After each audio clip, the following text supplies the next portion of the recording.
क्या आपको पता है बैंगलोर के कैफ़ेज़ में एक डेज़र्ट है जिसके लिए लोग बार बार वापस आते हैं। जी हाँ, उसका नाम है डेथ बाय चॉकलेट। और आज मैं आपको दिखाऊंगी कैसे आप वही कैफ़े स्टाइल टेस्ट घर पे बना सकते हो सिर्फ एयर फ्रायर यूज़ करके। जब से मैंने डेथ बाय चॉकलेट ट्राई किया है, ये डेज़र्ट मेरी फेवरेट लिस्ट में टॉप पे है। और आज मैं वही रेसिपी आपके साथ शेयर कर रही हूँ, सिंपल इंग्रेडिएंट्स के साथ, बट बिल्कुल प्रीमियम टेस्ट। तो वीडियो स्टार्ट करने से पहले मुझे कमेंट में बताओ, आप डार्क चॉकलेट लवर हो या मिल्क चॉकलेट लवर। और गाइस, वीडियो को एंड तक ज़रूर देखना, क्योंकि आज के बाद डेथ बाय चॉकलेट सिर्फ कैफ़े में नहीं, आपके घर में भी बनेगी, और बहुत ही सिंपल इंग्रेडिएंट्स के साथ। So let's start the recipe. सबसे पहले मैंने यहाँ एक बाउल लिया है और उसमें मैं ऐड कर रही हूँ 2 spoon powdered sugar. Sugar powder use करने का रीज़न ये है कि हमें ग्रेनी टेक्सचर नहीं चाहिए। उसके बाद हम ऐड करेंगे 2 spoon of fresh curd. Curd cake को नेचुरल सॉफ्टनेस देता है और एग के बिना भी परफेक्ट टेक्सचर बनाता है। और उसके बाद हम ऐड करेंगे 1 स्पून ऑयल। ऑयल केक को मॉइस्ट रखता है इवन नेक्स्ट डे तक। अब इन तीनों को हमें अच्छे से मिक्स करना है जब तक मिक्सचर स्मूथ, ग्लॉसी और लम्प फ्री ना हो जाए। अब अच्छे से मिक्स करने के बाद मैंने लिया है एक स्ट्रेनर, क्योंकि बेकरी स्टाइल केक का रूल नंबर 1 है नेवर स्किप द स्टिफिंग। अब उसके बाद क्या ऐड करेंगे, 1 कटोरी मैदा और 2 स्पून कोकोआ पाउडर। और इसके बाद हमें ऐड करना है 1/4 चम्मच बेकिंग सोडा और आधा चम्मच बेकिंग पाउडर। आप स्पून की हेल्प से सब कुछ अच्छे से छान लेंगे। इस प्रोसेस से केक ज़्यादा एयरी बनता है और बेकिंग इवनली होती है। अब उसके बाद मैं ऐड कर रही हूँ 1 स्पून वनीला एसेंस। और उसके बाद मैं ऐड करूँगी 1 स्पून कॉफ़ी। कॉफ़ी यहाँ फ्लेवर के लिए नहीं, ये चॉकलेट को और डार्क और इंटेंस बना देती है। और उसके बाद हम ऐड करेंगे मिल्क। लेकिन याद रखना, मिल्क हमेशा रूम टेम्परेचर का हो। मिल्क थोड़ा थोड़ा ऐड करते हुए कंटिन्यूस मिक्स करते रहना है। हम तब तक मिल्क ऐड करेंगे जब तक बैटर बिल्कुल स्मूथ रिबन कंसिस्टेंसी का ना हो जाए। अब हमारा बैटर बिल्कुल स्मूथ हो चुका है, कोई लम्स नहीं, कोई ड्राइनेस नहीं, सिर्फ एक सिल्की टेक्सचर है। जब आप स्पून उठाते हो और बैटर रिबन की तरह धीरे धीरे फ्लो करता है, तो समझ जाओ कंसिस्टेंसी बिल्कुल परफेक्ट है। इस पॉइंट पर बैटर ज़्यादा थिक भी नहीं है और ज़्यादा थिन भी नहीं है, बिल्कुल बैलेंस्ड। अब हमें ओवर मिक्स नहीं करना है, हमारा केक का बैटर बिल्कुल बनकर तैयार हो चुका है। तो अब मैंने लिया है एक केक माउल्ड और उसके अंदर मैं ग्रीस ऑलरेडी कर चुकी हूँ। अब मैं इसमें बटर पेपर लगा रही हूँ। अब बैटर को माउल्ड में डालेंगे। बैटर डालने के बाद माउल्ड को हल्का सा शेक करेंगे ताकि बैटर इवनली स्प्रेड हो जाए।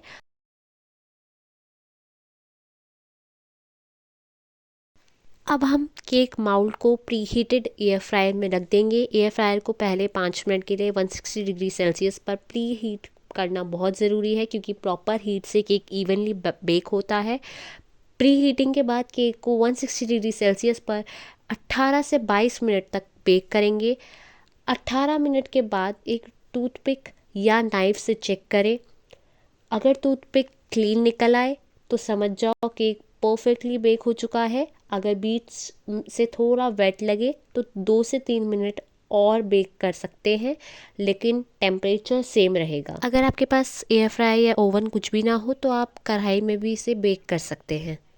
जब तक केक बेक हो रहा है, हम चॉकलेट गनाश बना लेते हैं। तो चॉकलेट गनाश बनाने के लिए मैंने लिया है एक बाउल में फाइनली चॉप्ड डार्क चॉकलेट। मैंने डार्क चॉकलेट को अच्छे से कट कर लिया है पीसेस में। और फिर मैं इसमें ऐड करूँगी 3 स्पून whipped क्रीम। चॉकलेट के छोटे छोटे पीसेस में कट करना ज़रूरी है ताकि सॉस सिल्की स्मूथ बने। और whipped क्रीम ऐड करके मिक्स करते रहना जब तक एक glossy rich luxurious chocolate sauce ready ना हो। इसे आपको कंटिन्यूस मिक्स करते रहना है, क्योंकि ये शायद थोड़ा सा टाइम ले, क्योंकि यहाँ पे हमारी जो क्रीम है वो भी बहुत ठंडी है और चॉकलेट हमारी सॉलिड फॉर्म में है, तो हो सकता है टाइम ले ये मिक्स होने में, बट हमें कंटिन्यूसली इसे मिक्स करते रहना है। हमारा केक बेक होकर तैयार हो गया है। मैंने इसे माउल्ड से निकाल लिया है और अब मैं इसे स्क्वायर पीसेस में कट कर रही हूँ। केक का टेक्सचर देखिए कितना स्पॉन्जी लग रहा है, बहुत ही सॉफ्ट केक बन के तैयार हो गया है। अब हमें इसे इक्वल स्क्वायर पीसेस में कट करना है। धीरे धीरे प्रेस करते हुए केक कट करें, क्योंकि केक इतना सॉफ्ट है कि ज़्यादा प्रेशर देने की ज़रूरत नहीं है। स्क्वायर शेप इसलिए इम्पॉर्टेंट है क्योंकि इससे लेयरिंग इजी होती है और डेजर्ट ज़्यादा एस्थेटिक लगता है। हर पीस का साइज़ ऑलमोस्ट इक्वल रखें ताकि जब हम डेजर्ट असेंबल करें तो हर बाइट बैलेंस्ड हो। अब मैंने फिर से एक बाउल लिया है, उसमें मैं ऐड कर रही हूँ 2 चम्मच वेनिला आइसक्रीम, जो हमारे डेजर्ट को ठंडी क्रीमी बैलेंस देती है।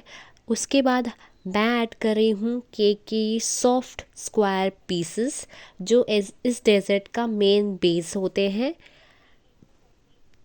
अब इसके बाद मैं ऐड कर रही हूँ 1 स्पून व्हिप्ड क्रीम। ये लेयर डेजर्ट को और ज़्यादा लाइट और क्रीमी बना देती है।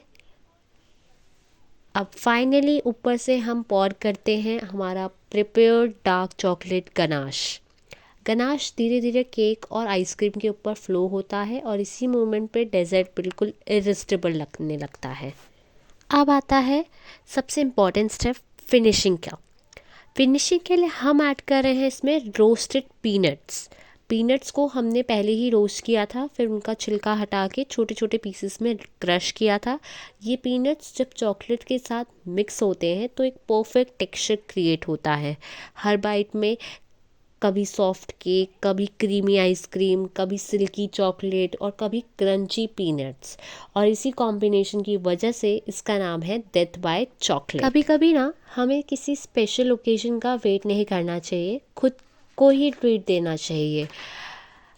एक बाउल डेथ बाय चॉकलेट और एक स्पून और थोड़ा सा मी टाइम, कभी कभी इतना ही काफ़ी होता है। और अगर आपने ये रेसिपी ट्राई करी है तो प्लीज़ कमेंट सेक्शन बताना कि आपको ये रेसिपी कैसी लगती है। और also please share it with your friends, family. अगर वीडियो पसंद आई हो और रेसिपी अच्छी लगी हो तो वीडियो को लाइक करें, शेयर करें, चैनल को सब्सक्राइब करें और मुझे कमेंट सेक्शन में बताएं कि आप नेक्स्ट रेसिपी कौन सी देखना चाहते हैं। मिलते हैं नेक्स्ट वीडियो में एक और नई रेसिपी के साथ। तब तक के लिए बाय बाय।